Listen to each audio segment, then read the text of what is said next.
Olá, turma, boa noite, tudo bem? Bora lá para mais uma leitura, né? Mais um dia da nossa leitura. Glória a Deus, né? Pela nossa disposição, né? Todos os dias dadas pelo próprio Deus para a gente estar aqui.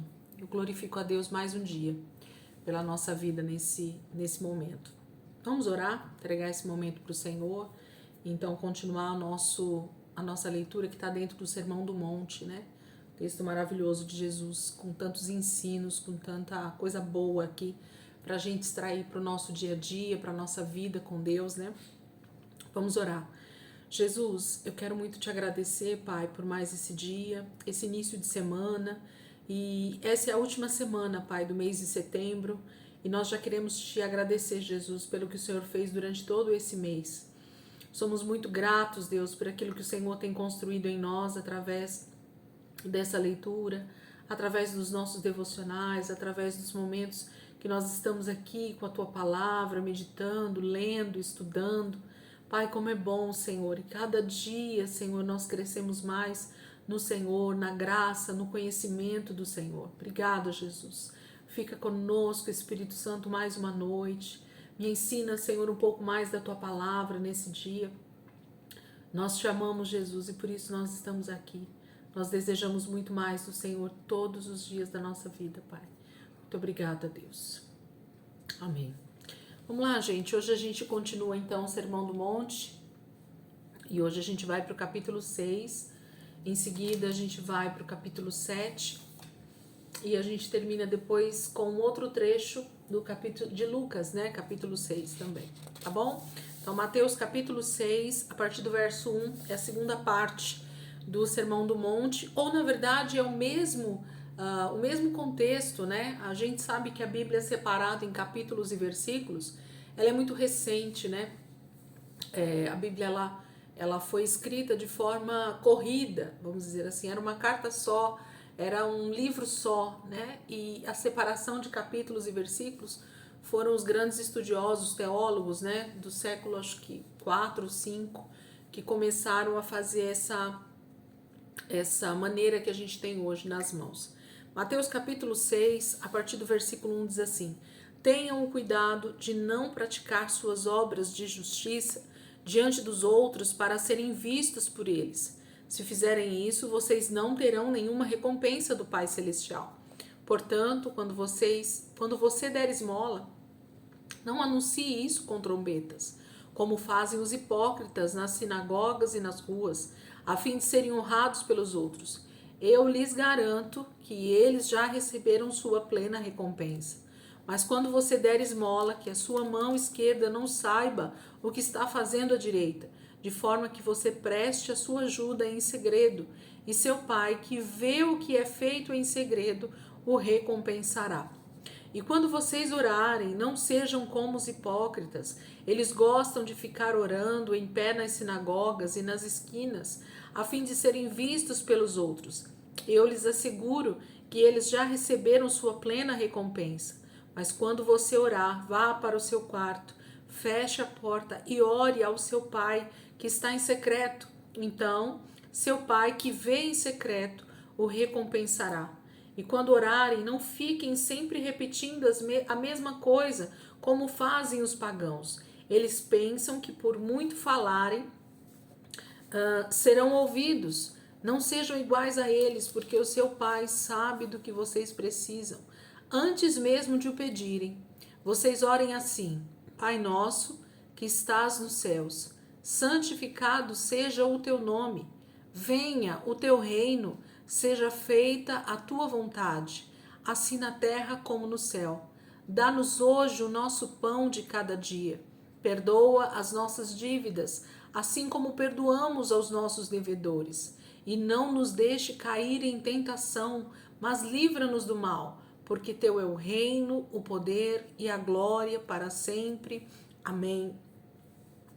Pois se perdoarem as ofensas uns dos outros, o Pai Celestial também lhes perdoará.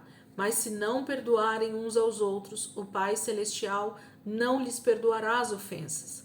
Quando jejuarem, não mostrem uma aparência triste como os hipócritas, pois eles mudam a aparência do rosto, a fim de que os outros vejam que eles estão jejuando. Eu lhes digo verdadeiramente que eles já receberam sua plena recompensa. Ao jejuar, arrume o cabelo e lave o rosto, para que não pareça aos outros que você está jejuando, mas apenas a seu pai que vem em secreto, e seu pai que vem em secreto o recompensará. Não acumulem para vocês tesouros na terra, onde a traça e a ferrugem destroem, e onde os ladrões arrombam e furtam. Mas acumulem para vocês tesouros nos céus, onde a traça e a ferrugem não destroem, e onde os ladrões não arrombam nem furtam. Pois onde estiver o seu tesouro, aí também estará o seu coração. Os olhos são a candeia do corpo. Se os seus olhos forem bons, todo o seu corpo será cheio de luz. Mas se os seus olhos forem maus, todo o seu corpo será cheio de trevas. Portanto, se a luz que está dentro de você são trevas, que tremendas trevas são! Ninguém pode servir a dois senhores, pois odiará um e amará o outro, ou se dedicará a um e desprezará o outro. Vocês não podem servir a Deus e ao dinheiro. Portanto, eu lhes digo, não se preocupem com sua própria vida, quanto ao que comer ou beber, nem com o seu próprio corpo, quanto ao que vestir. Não é a vida mais importante que a comida, e o corpo mais importante que a roupa? Observem as aves do céu, não semeiam, nem colhem, nem armazenam em celeiros, contudo, o Pai Celestial as alimenta. Não têm vocês mais valor do que elas? Quem de vocês, por mais que se preocupe, pode acrescentar uma hora que seja à sua vida? Porque vocês se preocupam com roupas? Vejam como crescem os lírios do campo. Eles não trabalham nem tecem. Contudo, eu lhes digo que nem Salomão, em todo o seu esplendor, vestiu-se como um deles. Se Deus veste assim a erva do campo, que hoje existe, e amanhã é lançada ao fogo, não vestirá muito mais a vocês, homens de pequena fé. Portanto, não se preocupem dizendo, que vamos comer? Ou, que vamos beber? Ou, que vamos vestir? Pois os pagãos é que correm atrás dessas coisas. Mas o Pai Celestial sabe que vocês precisam delas. Busquem, pois, em primeiro lugar, o reino de Deus e a sua justiça, e todas essas coisas lhes serão acrescentadas. Portanto, não se preocupem com o amanhã, pois o amanhã trará suas próprias preocupações. Basta cada dia o seu próprio mal. Capítulo 6 termina aqui, né? A gente já vai começar o capítulo 7. Jesus está nesse grande ensino, né? Para mim, o Sermão do Monte é ele e Mateus 24 e 25, que a gente vai chegar lá, que são os grandes textos de Jesus a respeito de ensinos, propriamente dito, né? Jesus ensina durante todo o seu ministério, mas parece que nesses dois trechos, Jesus ele se concentra para ensinar coisas diversas, né? De diversos sentidos, de diversas partes da nossa vida. E Mateus 6 não é diferente. Ele fala sobre a questão, ele começa já falando sobre as obras de justiça. Então ele fala da questão de fazer caridade, né? Fazer bem aos outros.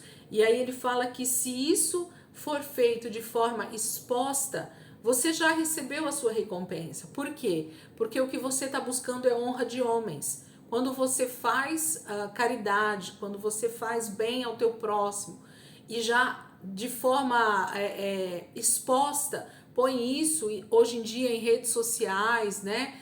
Dá um jeito de todo mundo ficar sabendo, tira foto, posta e fala, eu fiz, aconteci. Então, as pessoas que estão vendo você fazer esse tipo de caridade, elas já vão te dar honra com elogios, elas já vão falar a respeito da sua bondade, elas vão estar sabendo tudo que você está fazendo de bem, e você fica quase que exposto, né, a uma pessoa de boas obras, de que faz caridade, e as pessoas vão estar sempre te elogiando pelas tuas boas obras. Mas Jesus nos faz um convite a fazer tudo isso sem olhar para quem, lógico, né? Principalmente, né, fazer aquelas pessoas que realmente precisarem. A palavra fala que a gente não deve dar somente para aquela pessoa que merece, mas para aquele que precisa. A gente leu isso ontem. E, ao mesmo tempo, também não fazer de forma tão exposta. Fazer realmente como que de maneira tranquila, de maneira pacata e até meio que escondido algumas coisas, né? Para que isso não sirva mesmo de exposição para você. Deixa Deus te recompensar, né? Deixa o Senhor ver o teu coração bom. Porque quando a gente quer exposição, quando a gente quer elogios, o que mostra é que nós não estamos fazendo como se estivéssemos fazendo para o Senhor. O que a gente está buscando realmente é a honra dos homens. E essa honra dos homens já está dando o seu galardão para nós. E não é esse tipo de honra que Deus quer para nós, né? Deus quer uma honra que vem dele. Deus quer uma prosperidade que vem dele. Deus quer um elogio que vem dele, né? O que importa para nós, o que deveria, né, importar para nós é o que Deus está vendo em nossas vidas, né? Então, faça assim. As pessoas costumam fazer caridade sempre para pessoas que podem, de alguma maneira, né, trazer algum tipo de benefício para você também. Isso não é fazer caridade, isso não é fazer benefício para uma pessoa, porque você está visando o retorno, né? Então, Jesus está pedindo para a gente prestar atenção nisso e buscar essa honra nele, deixar ele trazer a recompensa para nós no momento certo. Depois ele fala sobre a questão da oração também, e mais uma vez ele fala sobre não usar de vãs repetições, que fala de você pedir algo insistentemente, achando que aquilo que você está pedindo insistentemente vai ser ouvido só porque você está orando muitas vezes. E isso, ao meu ver, gente, tem vários tipos de interpretações. Eu já vi diversos tipos de interpretações sobre esse versículo e eu fico mais com um entendimento muito pessoal sobre isso, que é a questão de você ficar o tempo inteiro falando com Deus a respeito muito de coisas pessoais, né? E as vãs repetições aqui falam de você ficar ali o tempo inteiro quase que numa constante petição, eu quero, me dá, e parece que aquilo te consome, né? Que se Deus não te der aquilo que você está orando, então parece que você não vai amar a Deus porque Ele não te deu aquilo. Então a palavra está dizendo que antes mesmo de sair da nossa boca, Deus já sabe o que nós precisamos. Então, quanto às nossas necessidades diárias, nós podemos sim falar ao Senhor, mas que a nossa oração seja muito mais voltada para as questões do reino, para as promessas e palavras que a própria Bíblia deixa para nós como motivos de oração, para que nós possamos orar uns pelos outros, para que nós possamos interceder sim pelas vidas que precisam ser alcançadas, que nós possamos orar pelas nações que ainda não conhecem Jesus. Existem tantas causas, gente, de oração que não são muitas vezes os motivos, né, que nós temos orado e que Deus o tempo inteiro está pedindo, né? O Espírito Santo está ali clamando dentro de nós por esse tipo de oração e a gente está ali, Senhor, me dá, faz aquilo, o Senhor precisa olhar para a minha vida, para a minha casa, para o meu filho, e você fica ali repetindo aquelas mesmas orações todos os dias, como se aquelas repetições fossem dar a sua bênção, né? Segundo o seu desejo. E eu costumo falar também outra coisa a respeito de oração em específico. A gente vai chegar lá, mas eu já vou dar uma palhinha aqui para nós. A palavra de Deus diz em 1 João que a verdadeira oração é orar aquilo que Deus deseja para nós. E Elisângela, como é que eu faço para orar aquilo que é a vontade de Deus para mim? Eu preciso primeiro justamente fazer isso que a gente está fazendo, que é olhar para a Bíblia, né? Conhecer a palavra de Deus. Então, quando eu passo a conhecer a palavra de Deus, eu passo a conhecer a vontade de Deus. Não só para a minha vida no sentido pessoal, mas muito mais para a minha vida num sentido amplo, num sentido global, num sentido de redenção da terra. Porque o ser humano, ele tá tão egoísta, e não é de hoje isso, tô falando de séculos aí, de uma mentalidade egoísta, em que eu busco os benefícios em Deus para mim, para minha vida, para minha casa, para minha família, e a gente fica sempre pensando no eu. Mas Jesus nunca fez nada pensando no eu, ele sempre fez o pensando na humanidade. Então a gente precisa olhar para a Bíblia como algo muito mais macro do que micro, né? A gente tem o costume de achar que só o nosso mundinho, só a nossa cidade, só a nossa igreja, só a nossa empresa, só a nossa família, né? Então a gente tem essa pequenez na nossa oração, sendo que a palavra de Deus ela é muito mais global, muito mais mundial. Deus deseja alcançar as nações, Deus deseja redimir a terra. É sempre um plano muito maior do que aquele plano egoísta que a gente põe nas nossas orações. Então, que nós possamos conhecer a palavra para orar a vontade de Deus. Porque quando eu oro a vontade de Deus, então sim, as minhas orações elas vão ser ouvidas. Porque eu não estou pedindo algo contrário à Bíblia, mas eu estou pedindo algo que a própria palavra de Deus me ensina a pedir, me ensina a orar, me ensina a falar com Deus. Então, as nossas orações passam a ser muito mais amplas, né, do que restritas. A gente passa a orar muito mais a nível maior, né, do que menor. É isso que eu quero dizer. Então, a questão da oração, Jesus nos dá uma oração modelo, que a gente fala, né, que é a oração do Pai Nosso.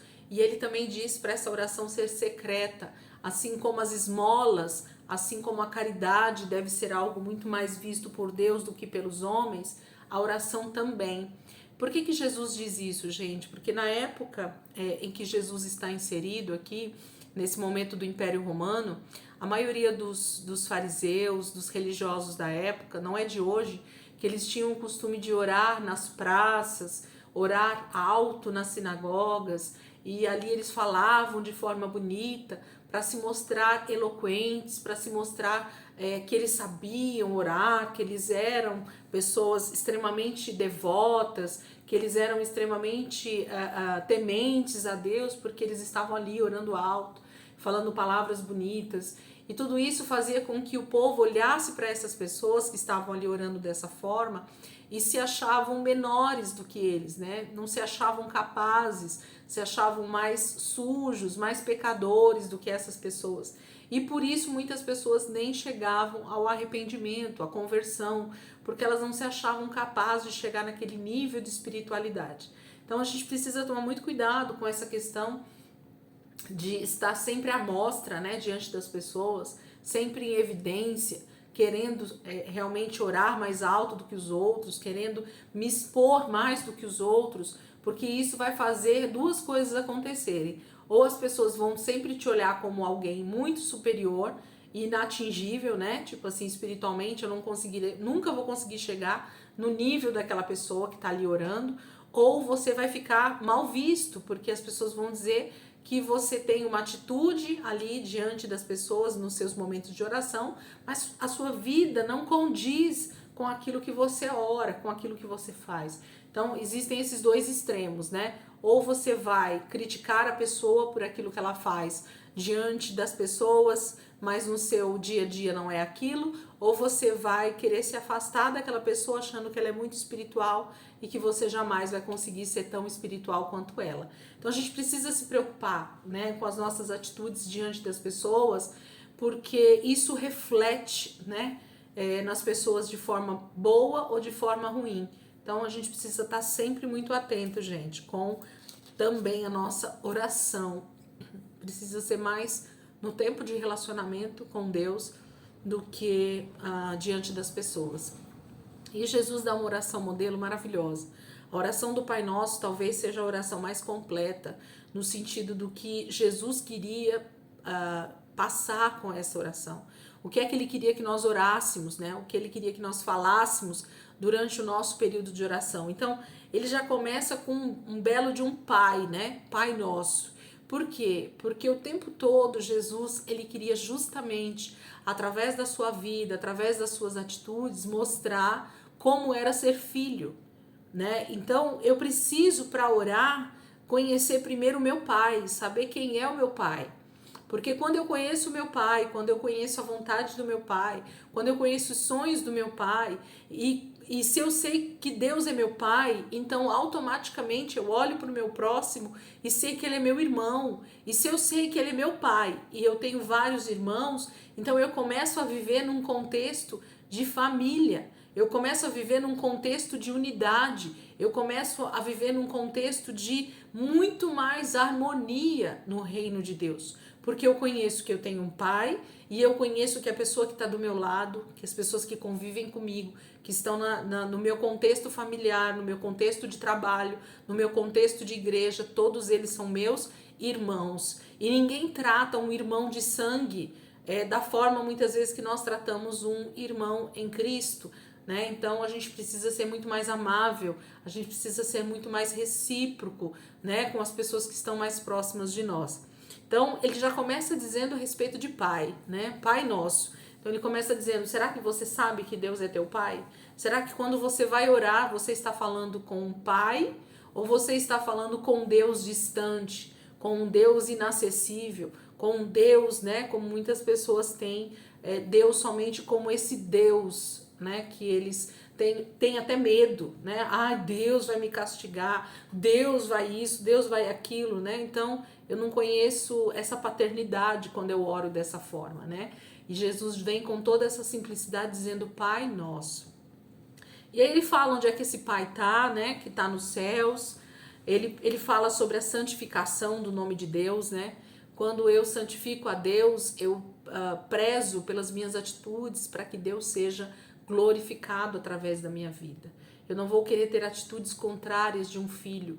Qual filho que gosta de ter atitudes feias diante da sociedade para que a sua família seja desonrada, né? É isso que acontece quando eu não santifico o nome de Deus, quando eu tenho atitudes que são contrárias ao reino de Deus, quando eu tenho atitudes que envergonham o reino de Deus. Então isso é não santificar ou santificar o nome de Deus. É quando eu tenho atitudes que vão glorificar a Deus, eu estou santificando o nome de Deus. Santificado seja o teu nome, venha o teu reino, seja feita a tua vontade, assim na terra como no céu. Então Jesus está dizendo assim: Senhor, venha o teu reino, né? Pai, venha o teu reino, que o teu reino, que o Senhor possa ser rei sobre toda a terra, com o teu reino, assim como é no céu. O reino de Deus, ele foi estabelecido por Jesus aqui na terra.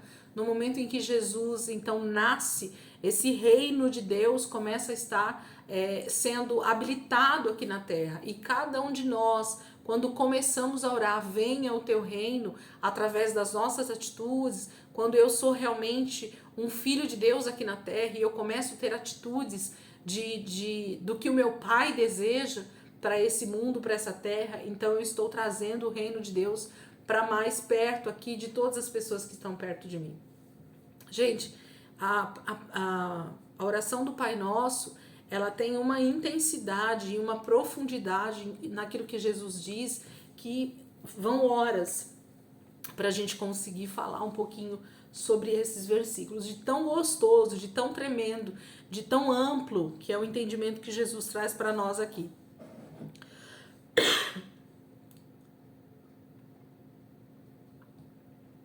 Jesus fala sobre o cuidado com a alimentação, né? Sobre Deus nos dar cada dia o nosso pão. E aí fala tanto do pão natural quanto do pão espiritual. Ele está falando sobre perdão, que é uma das principais, talvez, um dos principais atributos de Deus, né? Deus é amor e por ser amor, ele é misericordioso e se ele é misericordioso, ele é perdoador.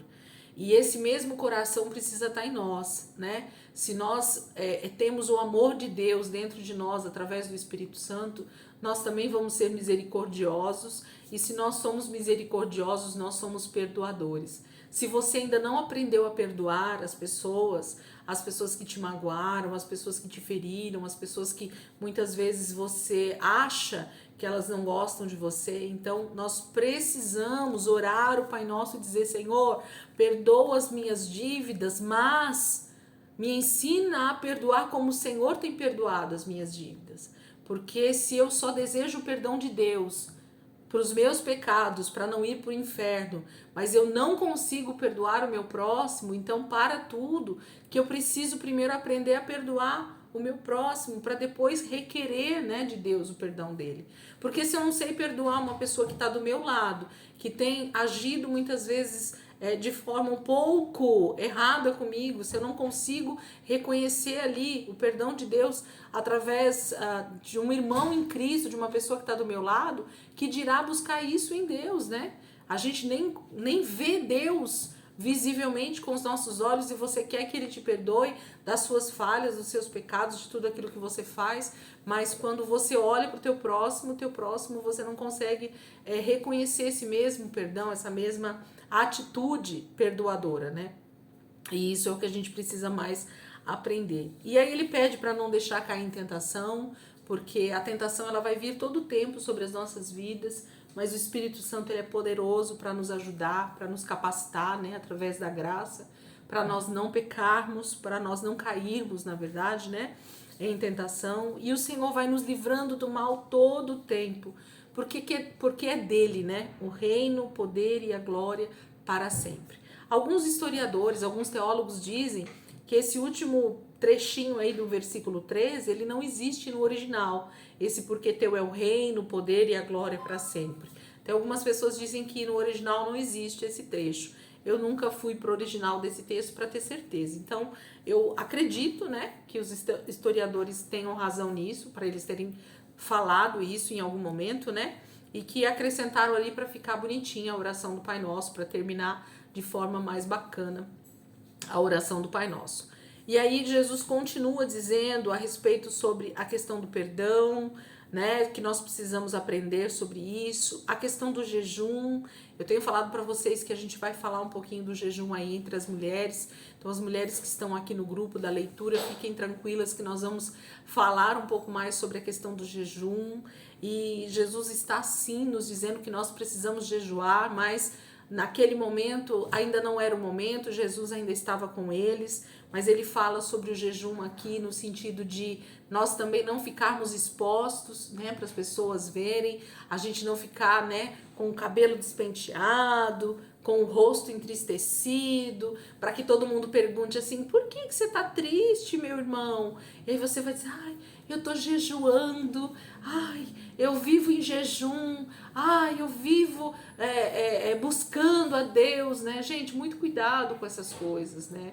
Isso faz você buscar uma glória muito pessoal, você busca a honra dos homens, você quer ser elogiado, você quer ser enaltecido. Isso é muito perigoso no reino de Deus, porque se você buscar a glória do homem, você já caiu numa cilada de desejar sempre ter mais honra, e você vai começar a fazer as coisas para Deus visando os elogios humanos.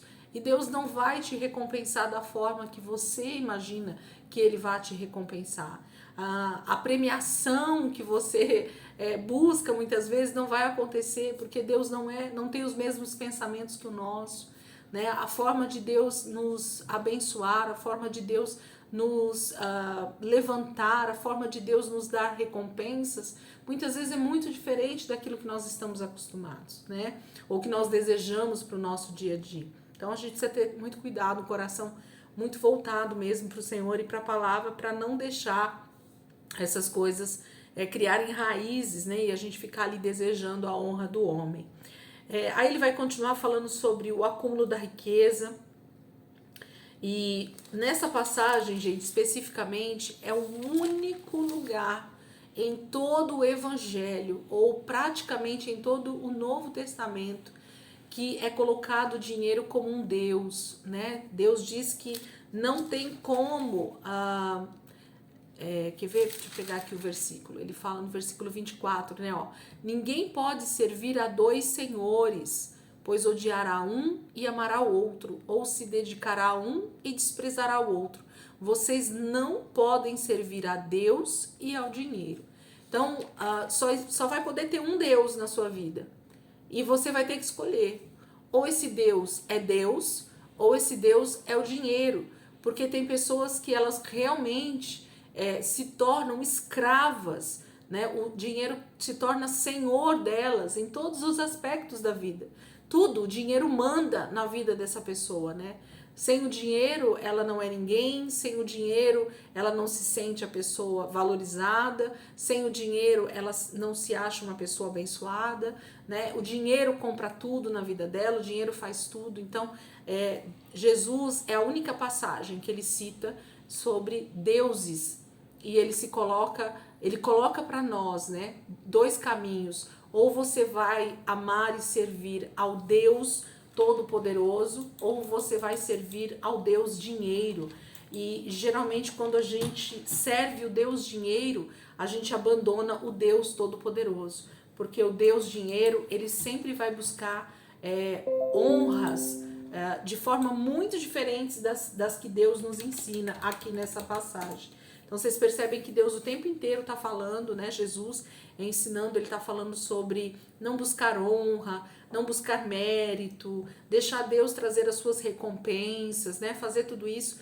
E ao contrário disso, o dinheiro vai fazer o contrário, né? O dinheiro vai querer te expor, o dinheiro vai querer mostrar a glória para as pessoas, o dinheiro vai querer te exaltar, o dinheiro vai querer que você mostre o quanto você tem, o quanto você pode, né? E esse é o grande perigo do senhor dinheiro. Então o dinheiro, ele serve para nós, gente, como ele precisa ser nosso servo e não nós sermos servo do dinheiro.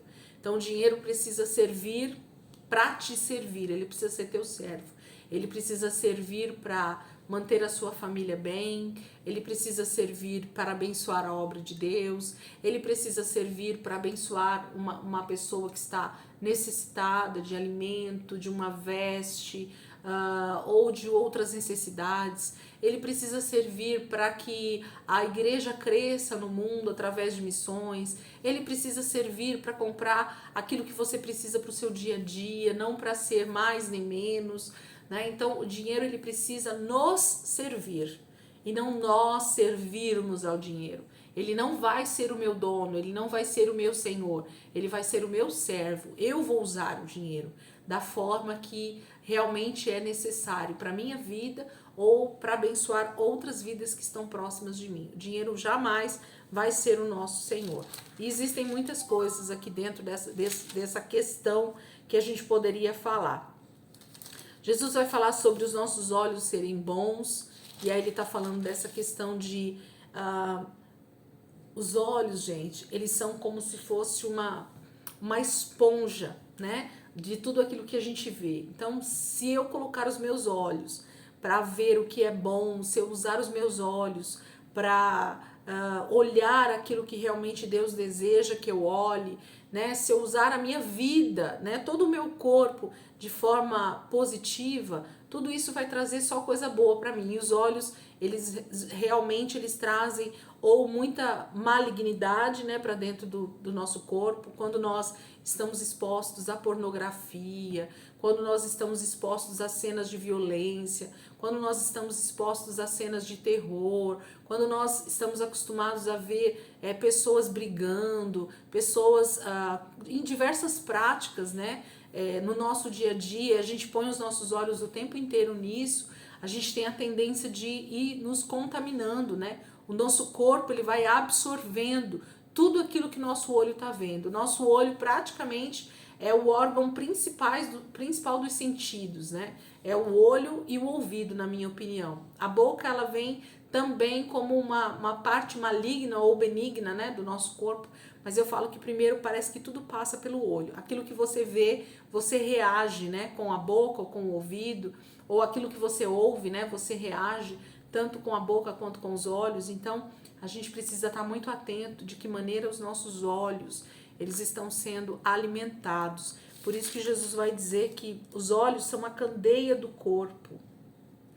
Se os seus olhos forem bons, todo o seu corpo será cheio de luz.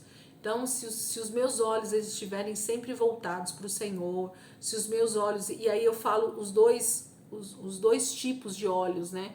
Olhos físicos e olhos espirituais, os olhos do meu coração. Deus fala muito sobre isso no Velho Testamento, né? Os olhos deles estavam vendados, né? O coração estava endurecido. Então, a palavra de Deus vai falar o tempo inteiro desses membros do nosso corpo, que eles fazem tanto o bem para nós, como podem fazer o mal. Porque se eu usar os meus olhos para ver aquilo que não agrada a Deus, se eu colocar a minha vida para fazer as coisas que não agradam a Deus, o meu corpo ele vai sendo então afetado, né, por aquilo que eu estou vendo, aquilo que eu estou ouvindo, aquilo que está sendo absorvido pelos meus olhos, ok? Então, ou você vai ser luz ou vai ser trevas dentro de você por aquilo que você absorve. O que você tem trazido para dentro do teu corpo, né? O que tem sido absorvido pelos teus olhos, pelos teus ouvidos? É disso que Jesus está falando. E aí ele vai continuar dizendo sobre a questão da preocupação, né? De nós não nos preocuparmos com a vida, com o futuro, né? Gente, a palavra de Deus, ela sempre vai trazer esse alerta para nós a respeito da ansiedade, da preocupação, né? Do pensar excessivo com o amanhã ou com o passado também, né? Porque às vezes a preocupação está até com o passado e nós não podemos fazer nada a respeito, nem do passado, porque já passou, né, o próprio nome diz, e nem do futuro, porque ainda não aconteceu. Então, quando a gente fala isso, parece frase feita, né? Parece umas frases de efeito. Parece que falar é fácil, mas viver é difícil, né? E eu quero dizer para vocês, gente, que eu tenho entrado num processo já há algum tempo de aprender a descansar em Deus. E eu tenho experimentado algumas experiências muito boas no meu dia a dia com esse aprendizado do Espírito Santo. O Espírito Santo tem me ensinado bastante a respeito disso e eu queria que você começasse a se dedicar a olhar para a palavra com esses olhos, de que você não precisa se preocupar nem com o teu passado, porque ele já foi, ele já aconteceu, não há como mudar nenhuma circunstância que já aconteceu, não há o que fazer com o teu passado, então você não precisa se preocupar e ficar voltando lá, relembrando de coisas desnecessárias, né? Tem lembranças que elas são desnecessárias e que só te machucam e que só trazem dor, então você não precisa ficar visitando o teu passado. E você também não precisa ficar relutando ou lutando ou pensando no teu futuro. E o futuro que eu falo já é o amanhã, gente. Já é o dia 27, amanhã é 26, né? Eu não preciso me preocupar com o dia 27, eu não preciso me preocupar com o dia 28, eu não preciso me preocupar com o Natal, eu não preciso me preocupar com o Ano Novo, eu não preciso me preocupar com janeiro do ano que vem, eu não preciso. Por quê? Porque eu não sei se eu vou estar viva amanhã. E isso não tem a ver com fatalidade, isso tem a ver com consciência de Deus cuidar de mim.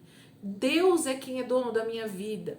Eu não sei o que vai ser o meu dia de amanhã, mas eu sei que o meu Deus, ele é poderoso para estar amanhã também suprindo as minhas necessidades.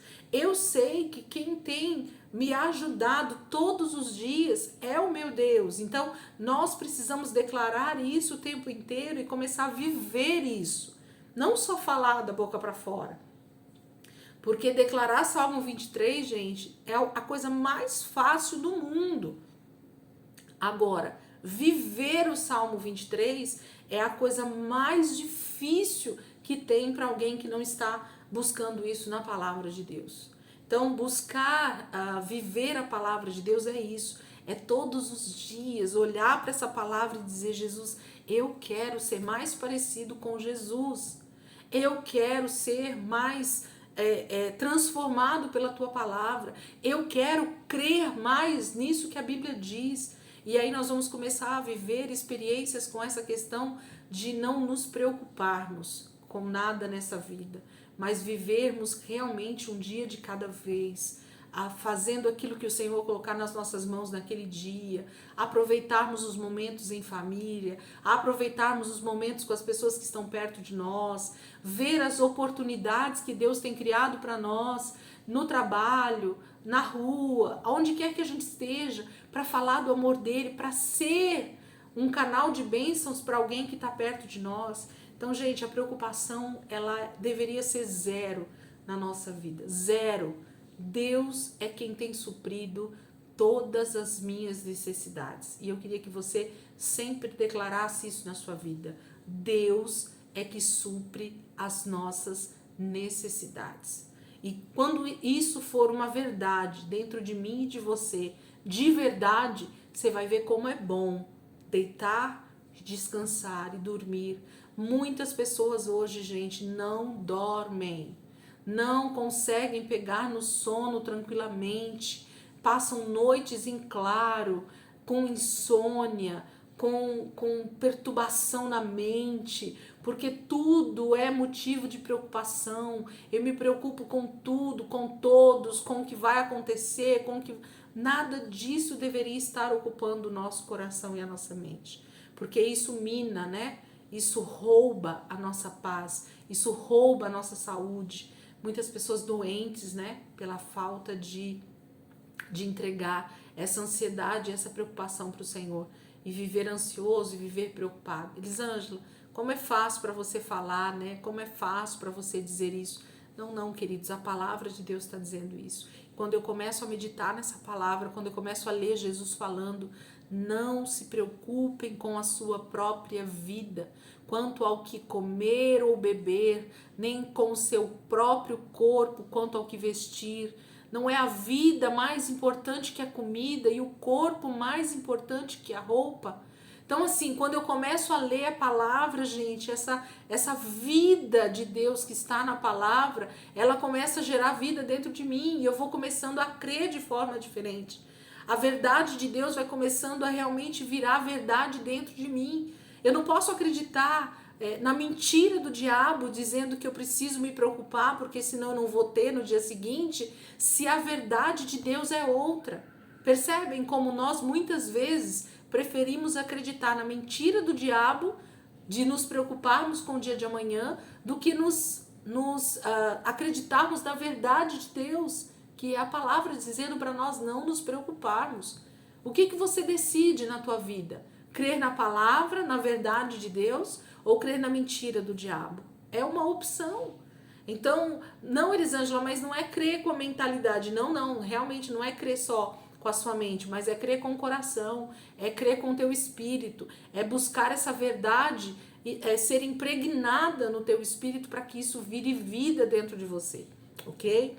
Então Jesus vai falando sobre essa questão da não preocupação e ele vai falando o quanto ele cuida de toda a natureza, de quanto ele cuida de todos os animais e de tudo mais. Vamos lá, gente, senão eu fico conversando aqui com vocês sobre a palavra e acaba passando muito tempo, e não é esse o intuito da gente aqui com a leitura. Mateus capítulo 7. Vamos lá. Jesus continua, né? Não julguem para que vocês não sejam julgados, pois da mesma forma que julgarem, vocês serão julgados, e a mesma medida que usarem também será usada para medir vocês. Por que você repara no cisco que está no olho do seu irmão e não se dá conta da viga que está em seu próprio olho? Como você pode dizer ao seu irmão, deixe-me tirar o cisco do seu olho, quando há uma viga no seu? Hipócrita, tire primeiro a viga do seu olho, e então você verá claramente para tirar o cisco do olho do seu irmão. Não deem o que é sagrado aos cães, nem atirem suas pérolas aos porcos, caso contrário, eles as pisarão e aqueles, voltando-se contra vocês, os despedaçarão. Peçam e lhes será dado, busquem e encontrarão, batam e a porta lhes será aberta, pois todo o que pede recebe, o que busca encontra, e aquele que bate, a porta será aberta. Qual de vocês, se o filho pedir pão, lhe dará uma pedra? Ou se pedir peixe, lhe dará uma cobra? Se vocês, apesar de serem maus, sabem dar boas coisas aos seus filhos, quanto mais o Pai de vocês, que está nos céus, dará coisas boas aos que lhe pedirem. Assim, em tudo, façam aos outros o que vocês querem que eles lhes façam, pois esta é a lei e os profetas. Entrem pela porta estreita, pois larga é a porta e amplo o caminho que leva à perdição, e são muitos os que entram por ela. Como é estreita a porta e apertado o caminho que leva à vida, são poucos os que a encontram. Cuidado com os falsos profetas, eles vêm a vocês vestidos de peles de ovelhas, mas por dentro são lobos devoradores. Vocês o reconhecerão por seus frutos. Pode alguém colher uvas de um espinheiro ou figos de ervas daninhas? Semelhantemente, toda árvore boa dá frutos bons, mas a árvore ruim dá frutos ruins. A árvore boa não pode dar frutos ruins, nem a árvore ruim pode dar bons frutos. Toda árvore que não produz bons frutos é cortada e lançada ao fogo. Assim, pelos seus frutos, vocês os reconhecerão. Nem todo aquele que me diz Senhor, Senhor entrará no reino dos céus, mas apenas aquele que faz a vontade do meu Pai que está nos céus. Muitos me dirão naquele dia: Senhor, Senhor, não profetizamos em teu nome? Em teu nome não expulsamos demônios e não realizamos muitos milagres? Então eu lhes direi claramente: nunca os conheci. Afastem-se de mim, vocês que praticam o mal. Portanto, quem ouve estas minhas palavras e as pratica é como um homem prudente que construiu a sua casa sobre a rocha. Caiu a chuva, transbordaram os rios, sopraram os ventos e deram contra aquela casa. E ela não caiu, porque tinha seus alicerces na rocha. Mas quem ouve estas minhas palavras e não as pratica é como um insensato que construiu a sua casa sobre areia. Caiu a chuva, transbordaram os rios, sopraram os ventos e deram contra aquela casa, e ela caiu, e foi grande a sua queda. Quando Jesus acabou de dizer essas coisas, as multidões estavam maravilhadas com o seu ensino, porque ele as ensinava como quem tem autoridade e não como os mestres da lei. Mateus capítulo 8, versículo 1. Quando ele desceu do monte, grandes multidões o seguiram. Então Jesus, ele termina aqui o Sermão do Monte no capítulo 7, falando a respeito da questão do não julgamento, de que tudo aquilo que a gente deseja para nós é o que nós precisamos querer para o nosso próximo, fazer, né, com o nosso próximo. Se nós usássemos só essa regrinha na nossa vida, gente, vocês iam perceber que a humanidade estaria sarada, a humanidade estaria curada, porque se eu não quero que me roubem, eu também não vou roubar. Se eu não quero que me maltratem, eu também não vou maltratar. Se eu não quero que me lesem, né, que deem algum prejuízo para mim, eu jamais vou dar algum prejuízo para alguém. Se eu não quero que alguém, ou se eu quero que alguém me ame, eu preciso amar essa pessoa também. Então, essa questão recíproca, né, entre o ser humano, tudo aquilo que eu quero para mim é o que eu preciso fazer para os outros e vice-versa, seria algo extremamente do reino. Esse é o que mais Jesus deseja para mim e para você, para a nossa vida. Então, ou a gente se posiciona como filhos de Deus e começa a ter atitudes segundo a palavra de Deus, ou a gente vai ficar patinando a vida inteira e Jesus vai voltar e nós vamos então nos arrepender de termos negligenciado essa palavra que ele tem falado conosco todos os dias. Todos os dias da nossa vida a gente tem ouvido Deus falar conosco, mas somos nós que decidimos se nós queremos ou não. Jesus fala de nós não ficarmos jogando pérolas, né, para os porcos, né? Não deem as coisas sagradas aos cães. As pessoas que desprezam a palavra, gente, que a gente começa a falar e a pessoa despreza, não fica insistindo, não, sabe? Deixa o Espírito Santo mesmo convencer, ou deixa essa pessoa desejar ouvir a palavra que você tem para ela. Então, não fique enfiando a goela abaixo, né, o evangelho. Jesus diz que a gente não precisa disso. Jesus nunca precisou correr atrás de ninguém para pregar o evangelho para essa pessoa. As pessoas vinham até Jesus. A fome precisa ser de quem tem fome, né? Nós temos o alimento, que é a palavra de Deus, e as pessoas que têm fome, elas precisam vir buscar esse alimento. E aí sim, nós vamos dar pérolas àqueles que realmente desejam essas pérolas. Ele diz sobre o buscar, né, que nós sempre vamos achar, porque o Senhor é bom e Ele sempre vai fazer. Ele vai falar sobre o caminho, né, estreito, que é servir a Deus, que não é um caminho largo, porque o caminho largo ele sempre vai nos levar, né, à perdição.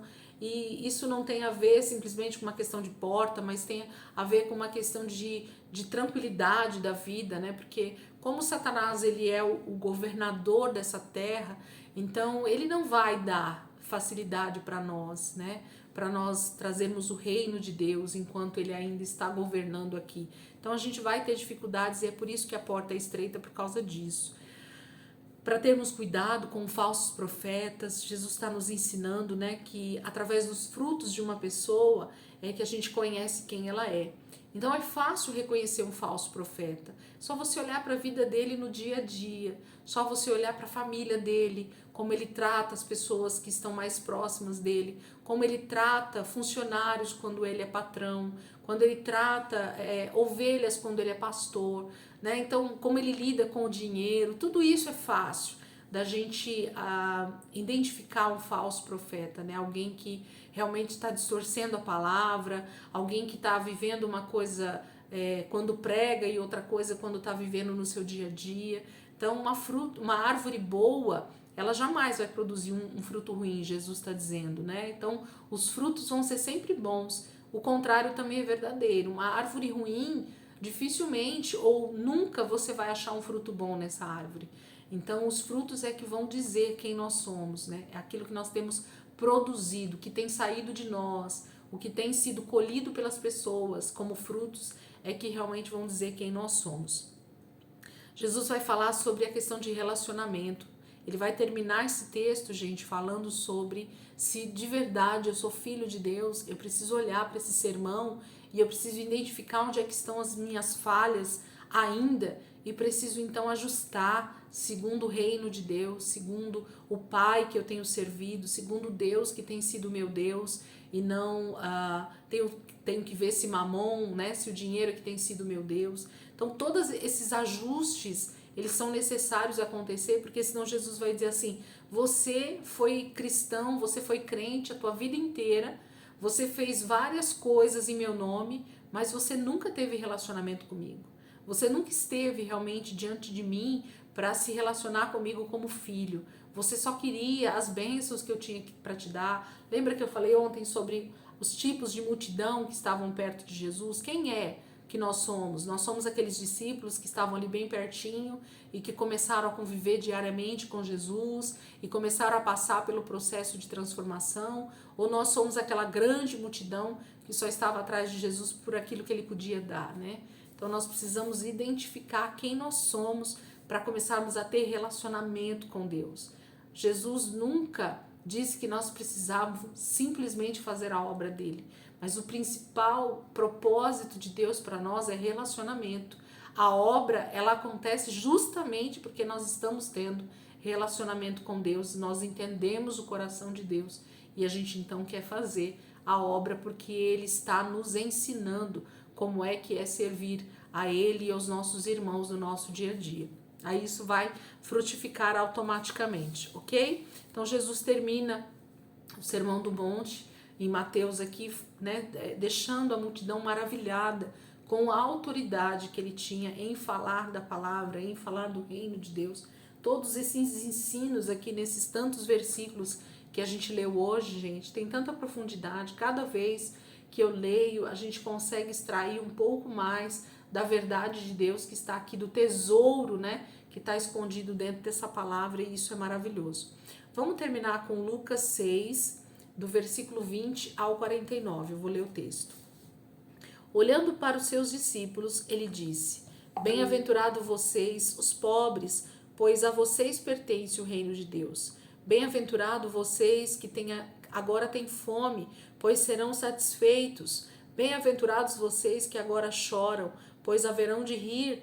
Bem-aventurados serão vocês quando os odiarem, expulsarem e insultarem, e eliminarem o nome de vocês como sendo mal por causa do Filho do Homem.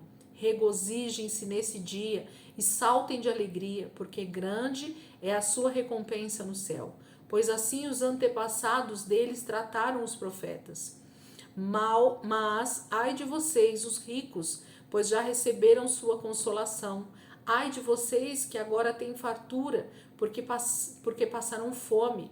Ai de vocês que agora riem, pois haverão de se lamentar e chorar.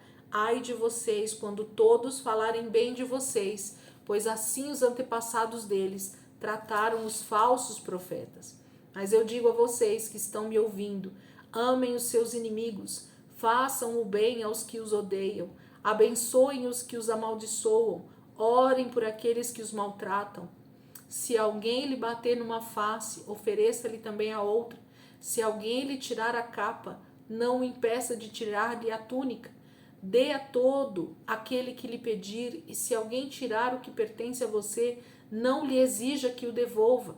Como vocês querem que os outros lhe façam, façam também vocês a eles. Que méritos vocês terão se amarem aos que te amam? Até os pecadores amam os que os amam. E que mérito terão se fizerem o bem àqueles que são bons para com vocês? Até os pecadores agem assim. E que mérito terão se emprestarem a pessoas de quem esperam devolução? Até os pecadores emprestam a pecadores, esperando receber devolução integral. Amem, porém, os seus inimigos, façam-lhe o bem e emprestem a eles, sem esperar receber nada de volta. Então a recompensa que terão será grande e vocês serão filhos do Altíssimo, porque Ele é bondoso para com os ingratos e maus. Sejam misericordiosos, assim como o Pai de vocês é misericordioso. Não julguem e vocês não serão julgados. Não condenem e não serão condenados. Perdoem e serão perdoados. Deem e lhes será dado. Uma boa medida, calcada, sacudida e transbordante será dada a vocês, pois a medida que usarem também será usada para medir vocês. Jesus fez também a seguinte comparação: pode um cego guiar outro cego? Não cairão os dois no buraco? O discípulo não está acima do seu mestre, mas todo aquele que for bem preparado será como seu mestre. Por que você repara no cisco que está no olho do seu irmão e não se dá conta da viga que está em seu próprio olho? Como você pode dizer ao seu irmão: irmão, deixe-me tirar o cisco do seu olho, se você mesmo não consegue ver a viga que está em seu próprio olho? Hipócrita, tire primeiro a viga do seu olho e então você verá claramente para tirar o cisco do olho do seu irmão. Nenhuma árvore boa dá fruto ruim, nenhuma árvore ruim dá fruto bom. Toda árvore é reconhecida por seus frutos. Ninguém colhe figos de espinheiros, nem uvas de ervas daninhas. O homem bom tira coisas boas do bom tesouro que está em seu coração, e o homem mau tira coisas más do mal que está em seu coração, porque a sua boca fala do que está cheio o coração. Por que vocês me chamam Senhor, Senhor, e não fazem o que eu digo? Eu lhes mostrarei com quem se compara. Aquele que vem a mim ouve as minhas palavras e as pratica. É como um homem que, ao construir uma casa, cavou fundo e colocou os alicerces na rocha. E quando veio a inundação, a torrente deu contra aquela casa, mas não a conseguiu abalar, porque estava bem construída. Mas aquele que ouve as minhas palavras e não as pratica é como um homem que construiu uma casa sobre o chão, sem alicerces. No entanto, no momento em que a torrente deu contra aquela casa, ela caiu e a sua destruição foi completa. Então Lucas também faz, um retrato aqui para nós do Sermão do Monte, mas como a gente bem sabe, Lucas ele foi alguém que fez uma investigação, sobre a vida de Jesus. Lucas não foi um discípulo direto de Jesus, como Mateus foi. Então percebem que Mateus, nesse aspecto, ele faz uma descrição muito mais apurada, muito mais detalhada do Sermão do Monte. E Lucas já não. Lucas pegou trechos bem específicos ou que as pessoas conseguiram lembrar, desse sermão e coloca aqui para nós no seu evangelho. Então ele faz um breve resumo, em poucos versículos aqui, em 20 e poucos versículos ele coloca o que Mateus faz em quase 3 capítulos, Então Lucas trouxe a mesma mensagem, porém de uma forma mais rápida, mais menos detalhes, E ele coloca coisas interessantes aqui para nós dentro do texto dele. Ele fala sobre a questão do cego guiar outro cego, né, que Mateus não coloca. Ele coloca os ais aqui, né, no início. Ai, mas ai de vocês os ricos, pois já receberam a sua consolação. Ai de vocês que agora têm fartura, né? Então ele coloca alguns ingredientes aqui no texto, por inspiração do Espírito Santo, que talvez Mateus não conseguiu lembrar ou que não foi interessante para ele colocar no seu relato, mas que Lucas deixa aqui para nós como algo para a gente meditar então e entender sobre esses ensinos de Jesus. Amém, queridos? Não quero me prolongar. Se alguém ficar com alguma dúvida a respeito aqui do que a gente leu hoje, pode me chamar aí no grupo ou no privado, né? O grupo tá fechado, mas pode me chamar no privado que a gente bate um papo aí ou eu tiro alguma dúvida que vocês tiverem. E como eu falei ontem, existem alguns estudos específicos aí no YouTube, né? Ou mesmo em textos no Google que dá para vocês buscarem estudos mais apurados sobre o Sermão do Monte, que vai trazer muito mais luz nessa palavra, que a gente poderia ficar horas aqui realmente conversando e falando, se fosse para a gente fazer um estudo sobre o Sermão do Monte, tá bom? Deus abençoe, gente, a vida de vocês e amanhã, se Deus quiser, a gente tá aqui de novo para continuar a nossa leitura, se Deus quiser. Amém, queridos? Deus abençoe e até amanhã.